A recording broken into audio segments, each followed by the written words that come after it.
"I don't know you," the young woman whispered, looking directly at the mother who had spent 3,000 days searching for her. The injustice began in 1995 when Megan Hayes was snatched from her bike, but the true horror was revealed 8 years later in an isolated farmhouse.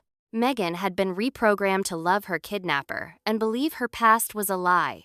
If her mind was completely wiped, how did she find the strength to smuggle out a letter that would eventually expose a secret far bigger than her own disappearance? Before we go any further, if this is your first time here, we'd love for you to hit that subscribe button and turn on notifications. Your support means the world and helps us bring you even more powerful stories. Stick with us until the end. And if this mystery moves you, share your thoughts in the comments and pass it along to a friend. The high desert air of Silverton, New Mexico, usually carried the scent of sagebrush and sun-baked red rock, a smell that meant safety for the 6,000 souls living in the shadow of the mountains. It was the kind of place where you left your keys in the ignition while you grabbed a gallon of milk, and where kids played outside until the streetlights flickered on without a single parent checking the clock.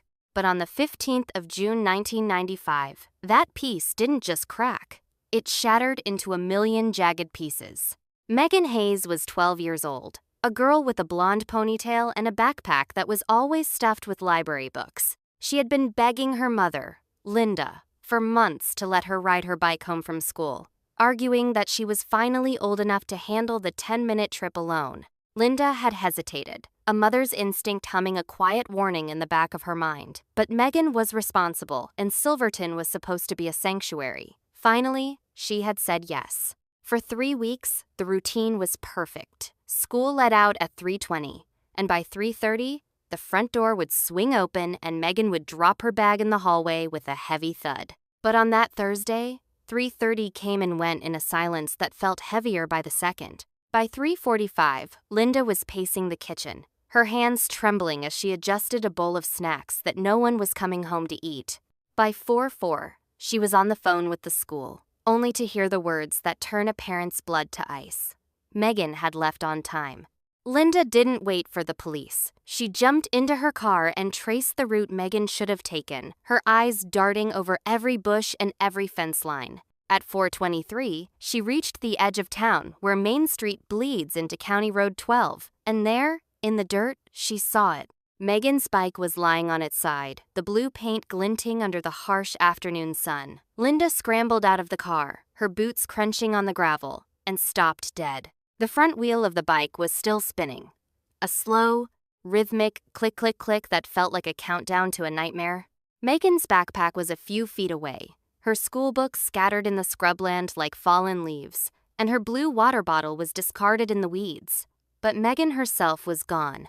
There were no skid marks, no signs of a struggle, and no strange cars reported on that stretch of road. Within an hour, the quiet desert was swarming with search parties, volunteer groups, and FBI agents who looked out of place in their dark suits against the red dust. They brought in bloodhounds that caught a scent near the bike and then simply stopped, as if Megan had been lifted straight into the sky. Detective Mike Torres worked the case until his eyes were bloodshot and his desk was buried under hundreds of interviews with bus drivers, shop owners, and neighbors who had been in their gardens that afternoon. Everyone had an alibi, and no one had seen a thing. By the time the first snow hit the mountains that winter, the search parties had disbanded, and the FBI had moved on to cases with fresher leads. The town of Silverton went back to locking its doors, and Megan's face began to fade from the posters taped to the grocery store windows. But Linda Hayes couldn't move on. Moving on felt like a betrayal, like she was agreeing with the people who whispered that Megan was buried somewhere in the vast, empty desert. Every morning for 8 years, she woke up in a house that felt like a tomb, staring at a room she kept exactly as it was on the day the wheel stopped spinning. She joined support groups and wrote letters to every cold case unit in the country, even when her own sister and her closest friends gently suggested that she needed to find peace through acceptance. They didn't understand that for Linda, hope wasn't a choice. It was a survival mechanism. She felt it in that deep, unexplainable place where mothers store the truth. Megan was alive. She was out there somewhere, waiting for someone to look in the right direction. The injustice of those 8 years was a slow, grinding weight. While the world continued to turn, Linda was frozen in 1995, a woman chasing a ghost that no one else believed in. People at the supermarket would look away when they saw her coming, their sympathy replaced by a kind of exhausted pity. They thought she was crazy for still calling Detective Torres every single month to ask for updates that never came. They didn't realize that a mother's hope doesn't have an expiration date. And then, in March 2003, as the wind began to carry the first hints of spring across the high desert, Linda walked to her mailbox and found an envelope that would prove every skeptic in Silverton wrong. The envelope had no return address, and the postmark was a smudged blur from a town in Missouri she had never visited. But the moment she saw the handwriting, the air left her lungs. It was older, a little shakier than the loops Megan used to practice at the kitchen table, but Linda knew it with a certainty that transcended logic. Inside was a single piece of notebook paper, and as Linda stood there in the driveway, her hands shaking so hard she nearly dropped it, she read the 3 words that would crack the world open. I'm not alone. Those 3 words weren't a plea for rescue, and they weren't an explanation of where she had been. They were a specific, calculated message sent from the darkness. Linda drove straight to the police station, ignoring the weary look on the officer's face as she demanded to see Torres. A younger officer tried to tell her it was probably a cruel joke, the kind of thing people do to families of missing children just to watch them squirm. But Torres saw something different. He saw the same handwriting he had stared at for months in 1995, and he realized that the case he had failed to solve wasn't dead. It was just waiting for the right key to turn in the lock. The curiosity loop was finally closed on the disappearance, but a new, darker one was just beginning. Who was with Megan, and why had it taken 8 years for her to find a way to speak?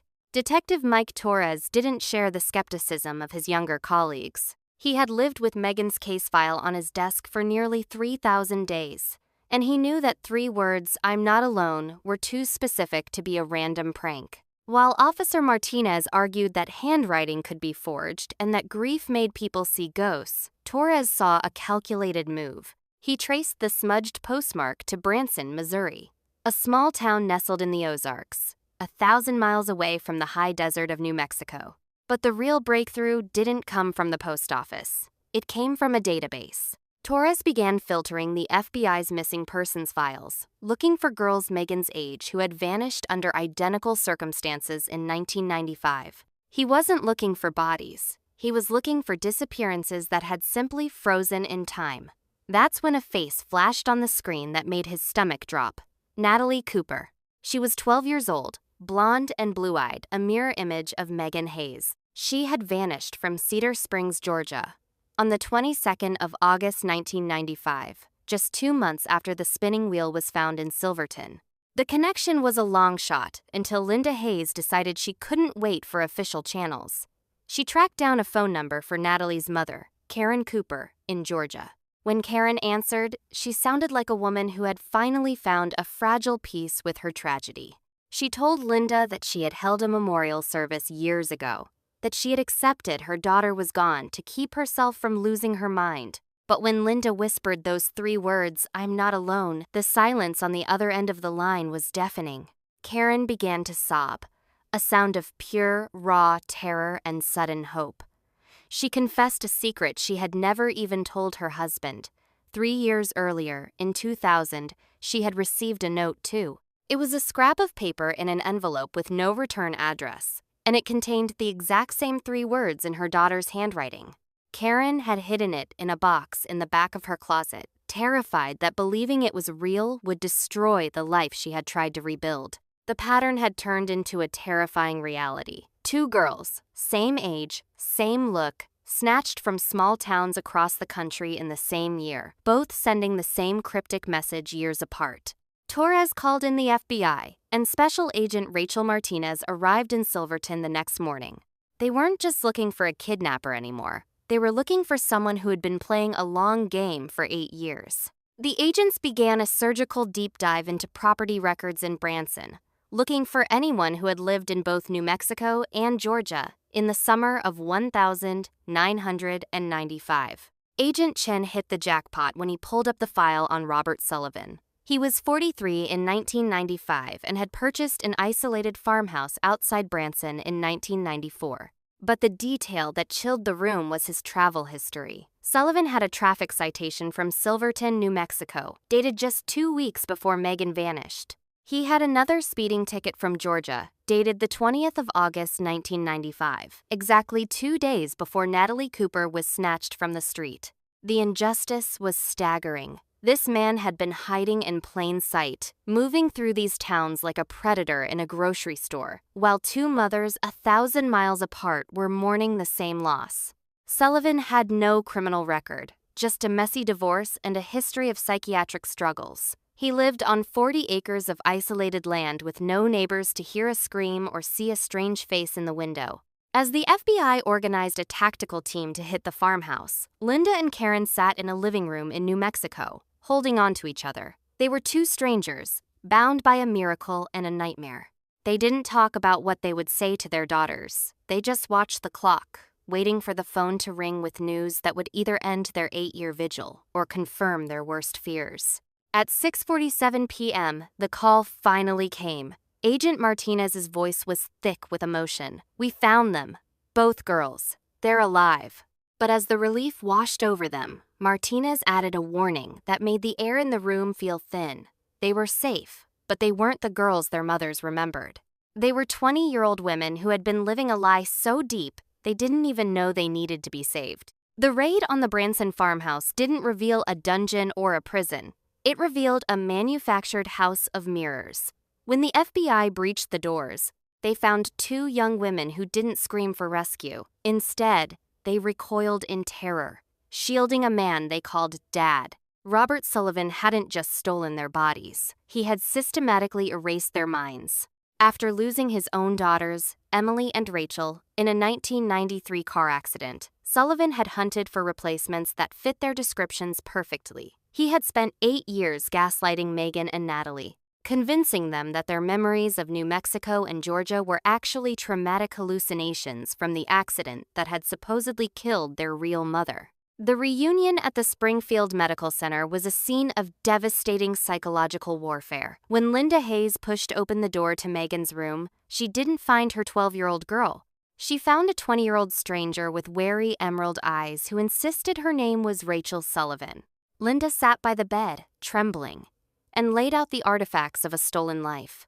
Photos of a 5th-grade graduation and the last picture ever taken in Silverton. Megan looked at the images as if they were ancient relics from a stranger's history, whispering, "That's not me." The injustice reached its peak when Megan begged to see the man who had kidnapped her, believing him to be her only protector. But the truth of their survival lay in the very letter that had cracked the case. As the women were separated from Sullivan's influence, the Rachel persona began to fracture, revealing the hero underneath. Megan had spent years watching Sullivan's control slip as he aged. She had spent months memorizing the route to Branson, counting the seconds he spent in hardware stores, and waiting for the precise moment to drop a scrap of paper into a blue mailbox. She hadn't written "help me" because she knew that might only save herself. She wrote, "I'm not alone," to ensure the world knew there was a second ghost in that farmhouse. She had stayed in captivity longer than she had to, just to make sure Natalie wouldn't be left behind in the silence. The legacy of the Hayes and Cooper families is one of a slow, painful rebuilding. Megan eventually returned to the house on Cedar Street, walking through a bedroom that had been a time capsule for nearly a decade. The memories didn't return in a flood. They came in trickles: the smell of Linda's cooking, or the specific way the wind howled through the desert scrub. Sullivan died in prison shortly after his arrest, leaving behind a complex trauma that Megan chose to turn into a weapon. She enrolled in college to study psychology, determined to understand the mechanics of the identity that was stolen from her. The 3 words that saved them both became a national symbol for the families of the missing, a reminder that as long as someone is looking, no one is ever truly alone. If you believe a mother's intuition is the most powerful force on earth, hit the like button and subscribe for more stories of the lost being found. How far would you go if everyone told you to give up on the person you love most? Tell us your story in the comments. Disclaimer: this program is for entertainment purposes only. While based on the documented case of Megan Hayes and Natalie Cooper, certain narrative elements and dialogue have been dramatized for storytelling impact. This is not an official legal or psychological record,